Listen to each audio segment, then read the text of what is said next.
दीपावली से पहले मिला झटका। लोन दरों में हुई बढ़ोतरी। ऑटो लोन, होम लोन और पर्सनल लोन की ईएमआई में हुई बढ़ोतरी। आपको बताते चले कि रेपो रेट बढ़ोतरी में रिकॉर्ड 5% हो गया है। वहीं ब्याज दरों में 0.50% का इजाफा। इस वित्त वर्ष में महंगाई दर कर सकती है 6% की करीब। वहीं रिजर्व बैंक ऑफ इंडिया ने एक बार फिर ब्याज दरों में 0.50% की बढ़ोतरी कर दी है। इससे रेपो रेट बढ़कर रिकॉर्ड 5.90% तक पहुंच गया है। इसका सीधा असर आपकी जेब पर पड़ेगा। रेपो रेट में बढ़ोतरी के कारण ऑटो लोन, होम लोन और पर्सनल लोन की ईएमआई के रूप में आपकी ज्यादा चुकानी पड़ेगी। इस बीच ग्राहकों के लिए राहत भरी खबर हो सकती है कि इस वित्त वर्ष में महंगाई दर 6% से करीब रह सकती है। रिजर्व बैंक ने वित्त वर्ष 2022-23 में जीडीपी में वृद्धि दर का अनुमान 7.2% से घटाकर 7.0% कर दिया है। इसका कारण ग्लोबल महंगाई के कारण निर्यात व कुछ कमी आने की आशंका और रेपो रेट में बढ़ोतरी के कारण कुछ घरेलू सेक्टर में मांग की कमी आने की आशंका हो सकती है।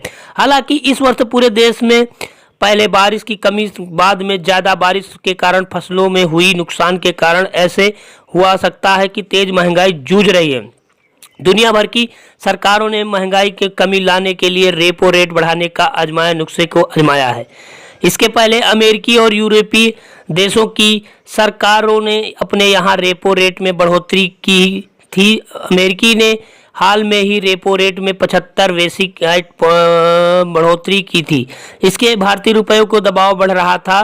पक्के द्वारा रेपो रेट में वृद्धि का एक कारण यह भी हो सकता है कि हालांकि इसकी जानकारी का मानना है कि देश में घरेलू महंगाई दर में कमी आ रही है।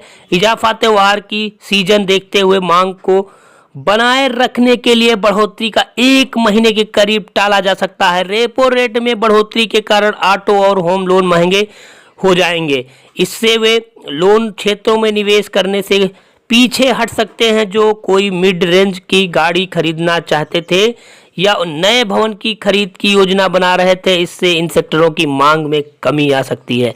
इससे कुछ क्षेत्रों में उत्पादन पर भी असर पड़ सकता है। आर्थिक मामलों में जानकारी भाजपा के राष्ट्रीय प्रवक्ता डॉक्टर साइद जफर इस्लाम ने अमर उजाला से कहा कि केंद्र सरकार ने प्रयासों में महंगाई को कम करने की दिशा निर्देश सफलता मिल रही है। आरबीआई के द्वारा रेपो रेट में की गई बढ़ोतरी में महंगाई को कम कर जनता को राहत पहुंचाने का एक सफल कोशिश। उन्होंने कहा कि इससे तिमाही व यह देखा गया है कि वस्तुओं को खपत ज़्यादा बढ़ रही है जिससे महंगाई में बढ़ोतरी हो रही है। इसे सीमा में रखने के लिए आरबीआई और उसके पास यही विकल्प उपलब्ध था। इस पृष्ठि के आरबीआई ने इस कदम को सही दिशा में उठाया और कदम कहा जा सकता है। पूर्व भाजपा सांसद डॉक्टर साइद जफर इस्लाम ने कहा कि विदेश में महंगाई दर रिकॉर्ड ऊंचा होने के कारण निर्यात में कुछ कमी आने से आशंका है।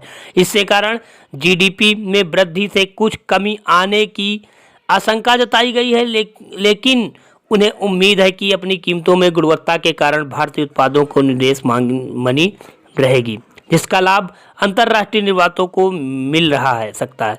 आर्थिक मामलों में विशेष नरेंद्र ने कहा कि भारत में महंगाई सबसे ज़्यादा है। असर तेल गैस मूल्यों को बढ़ाता है।